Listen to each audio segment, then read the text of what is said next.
Yes, sir. Ladies and gentlemen, welcome to stage 6, where it's time for us to get busy.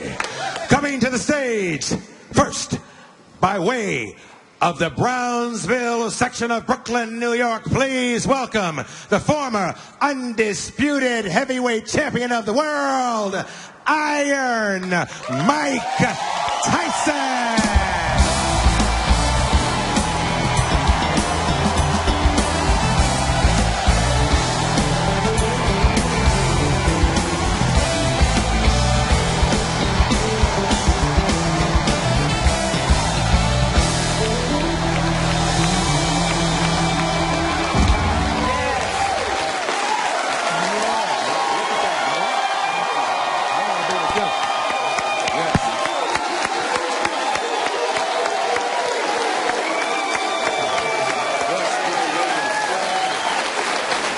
Hey, Mike, what's your favorite part of your book? I don't know if there's a favorite part of mine in there. I never wanted to express my life in a book. And they were going to do a book anywhere about me. They've done almost over 10 books about me, and I never had my say-so. So I thought if a book was going to be done about me, I'd rather have my kids hear from my own mouth how I lived my life instead of somebody else telling them. They don't even know me. Yeah. So, and plus I was broke, too. It was about dispelling rumors and money. Yeah, money was a good influence in doing it. Yeah. You know, wanting to have your children know the truth, if this hadn't have been written, hadn't have been done, what rumor out there existed that you wanted to correct? That we always have something that bugs us. No, it wasn't anything, because they're able to say anything about me and someone might believe it, you know, because I'm capable of doing anything, so I had to make the record straight. Yeah. Do you ever look back at any behavior and you can't believe you did a specific thing? Oh, man. Oh, man.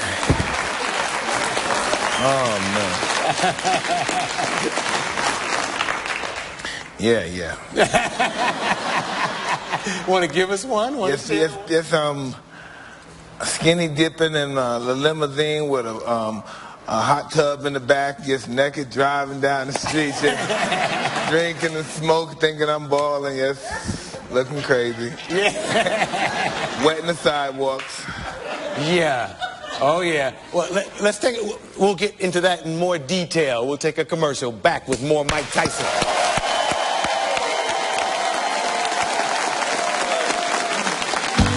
From our family to yours, here's an Arsenio holiday recipe. Why are we inviting Racist Uncle Bob vanilla pudding? 1 package instant pudding mix, 2 cups cold milk, beat for 2 minutes. Do 4 shots of tequila and also beat Racist Uncle Bob for 2 minutes. Happy holidays from the Arsenio Hall Show. But these men you're reading about, these champions, they never quit. They never got discouraged, you know? And that's why the other guys, their demons are following forever, Mike. Because they had a chance to face their demons, and they didn't. Like, no, they did. You have to face your demons. You hear me, Mike? Because if you don't, they'll follow you to eternity. That's you doing custom. Mike doing customado. Can I tell you what trips me out about that? Tell me. Like, okay, back in the day when me, you, and Eddie used to hang out, you would go with us to comedy clubs. We never thought, because by the way, what you do is amazing when you're on stage live, because you do what stand-ups do. And you do it so masterfully, and we never knew you had that in you, brother. Do you realize what you accomplished? Thank you. I'm just born to do this. I'm not saying I'm the best. I'm just born to entertain people. That's just what I want to do. I want to do that more than live. That's just what I'm here to do. Regardless of money or whatever, money doesn't mean anything. As long as I'm performing, that's my blood. And you consider sports and boxing entertainment? Oh, absolutely. If you're not doing it and you're not packing people in the seats and you're not entertaining them and they don't say, when the next time can I see that guy, you're not doing your job right. Okay. Now, I'm going to tell you something that kind of embarrasses me a little bit. Back in the day when we would hang out, first of all, there was a drink that I used to order called a Mike Tyson. And I remember a night telling them, put them here. They were shots. They were green because they were made with Midori. I would say, put them here because Eddie and Mike don't drink. And when I started reading about the problems that you had, I realized you're a better actor than I ever realized because I never, you know, I mean, the perception is that you and Eddie did not drink. Tell me about those days. I did drink. I drink Long Island iced teas. I liked them a lot. And I invented one called the New York Long Island, New York iced tea because I heat them up in the wintertime and drink them. And that's just what it was. That's just a part of my life. My mother drank, my father drank. My mother used to give me drinks when I was a baby to make me go to sleep. That's just the life I lived. Yeah, I guess because you were the champ and there's this athletic mystique surrounding it. I mean, I've seen people at parties go smoke out back because you don't want to smoke around Champ, you know. You don't want to do no drugs around Champ, you know. And Champ was probably having more fun. Oh, I had an amazing time, yeah. I had an amazing time. We had a great time back in the 80s because that was just an era. They can't even dream of that era. That was just everything in your face back then in the 80s. And man, you think this man is big now, man. He was unstoppable in the 80s. Unstoppable. Unstoppable. Yes, unstoppable. Yes. Wow. I remember calling you the night before you were incarcerated. You remember that night? Absolutely. What was that night like for you? I was just prepared to handle whatever, and I was just, I was happy that you called me. You called me on a few occasions, if you don't remember. You called me on a few occasions.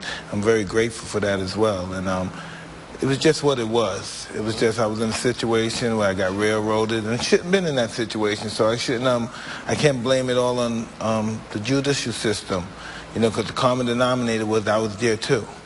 And it was just I was prepared to handle my situation. That's just what it was. You never thought about a slow freeway chase or nothing? You were just like chilling, you know? Hey, what can I say?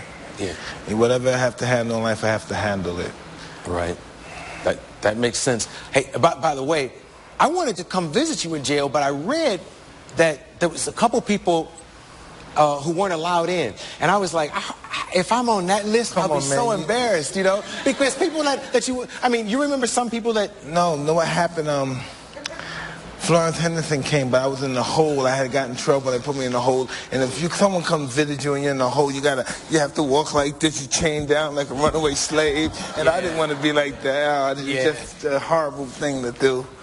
And I didn't want to do that stuff. I get that. So sometimes you just didn't want to be seen as you were by certain people. It was just really a degrading situation. But when I was in San Francisco, my prosecutor came to see one of my shows.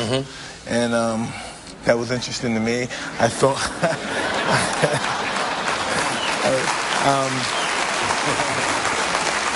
I seen him in the hotel. I was at the buffet with my children, and he said, you did a remarkable life.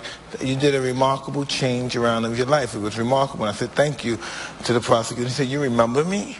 And I wanted to say, hey, I'll never forget your ass. That's funny. But that was vindication for me that he came to see my show, because if he believed the things that he said about me, he wouldn't have came and brought his friends to see my show and all that stuff. Hey, you know, here's something. When you got out, I think I felt more sorry for you than I should have. I didn't know you could have sex and stuff when you were in there. Well, I was fortunate. I was very fortunate. Really fortunate. Yes, you were. But how does that happen, though?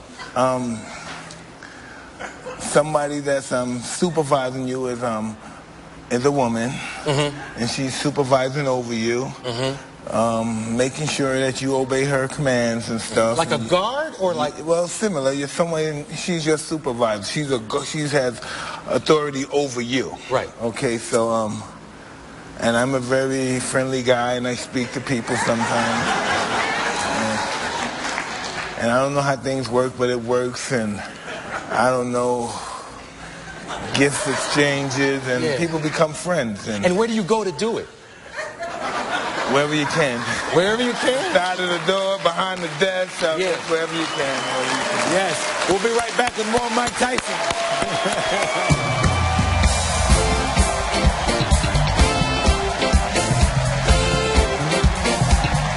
If you're in Los Angeles and want to see the Arsenio Hall show live, go to to ArsenioHall.com for tickets. When you leave the boxing game, what do you want to do? You gonna get in show business? Yeah, I'm not interested. I like the children. I probably want to be a foster parent or something.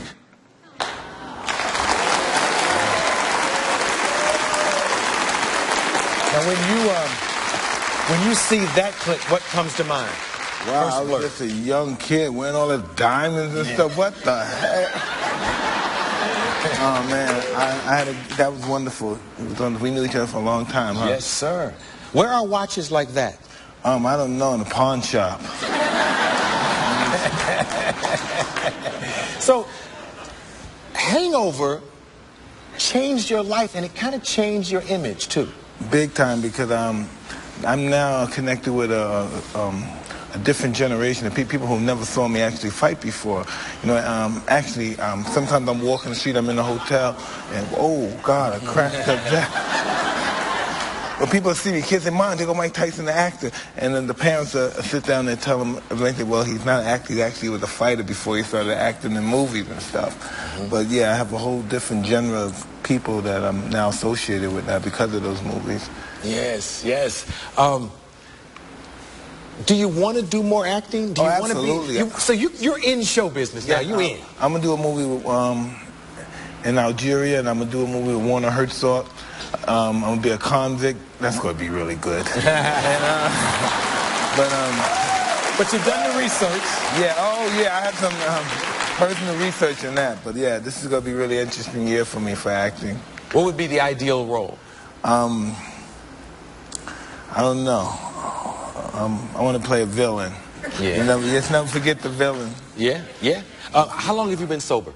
110 days. 110 days. 110. You're happy now? Is that what keeps you on the wagon? Hey, happiness and success for me is totally different. Not winning an Oscar, winning any great awards, or being successful. It's me as not going to prison, me not cheating on me as not doing any crazy stuff. That's success for me. Me is staying out here and living life. That's success for me. Yeah. What's your workout regimen? 2 hours a day. I do an hour cardio and an hour light weights. You still box? No, I don't do any boxing. No boxing? No. Wouldn't Cuss want you to still box a little bit? Oh, I will be boxing right now if Cuss was around. You never got hurt. You look, these guys are still boxing. Look all the money you could be making. That bum. Mike, you want me to fight him? I'll fight him for you if you're scared to fight him, Mike. You scared to fight him? What? Yeah. Cuss.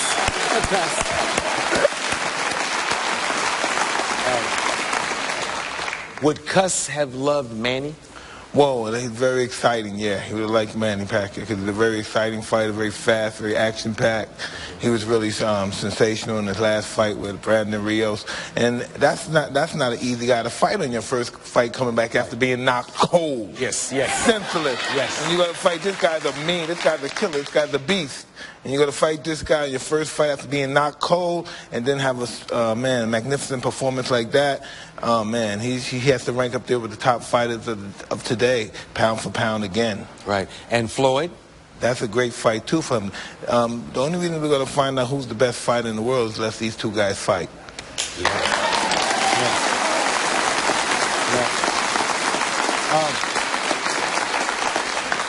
Speaking of fights, I always hear, and this might be folklore, I hear that you ran into Don King once and it was an ugly confrontation. Do you ever see him, or did you ever I saw him at what? The Las Vegas Hall of Fame, and we were both very cordial. So when you all meet now, you have conversations? Well, we don't talk too much, but hey, how you doing, Don? Hey, Mike, how you doing? I love you, brother. You know, Don, you're from Cleveland, you know this, man. Yeah, so, oh, yeah. You know, hey, yeah. Hey, Mike, how you doing? Love you, right, you know what I mean?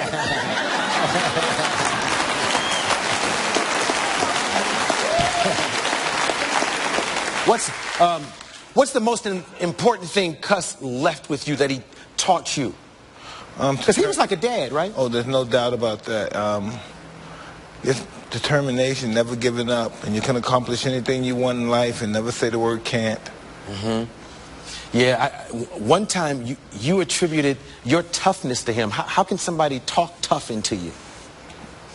I'm tough. Cus was the toughest person I ever saw in my life. Really? As an old man, he was just the toughest person I ever saw in my life. Even as he was, as he got older and got sick, he was still tough and still really, man, he was just a force to reckon with. He was really a force to reckon with. I wish I'd met him when I was young. Probably if he was young. It just didn't work out in time difference.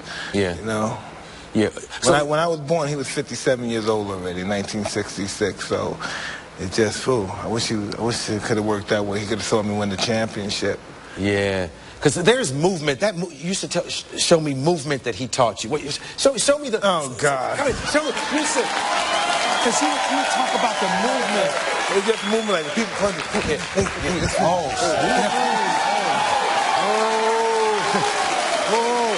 Just that moment. Just that moment. A little bit of pee came out. Check out Mike's book, Undisputed Truth, and his special on HBO On Demand. Now a special Thanksgiving epic meal. Thank Mike for me. Thank you.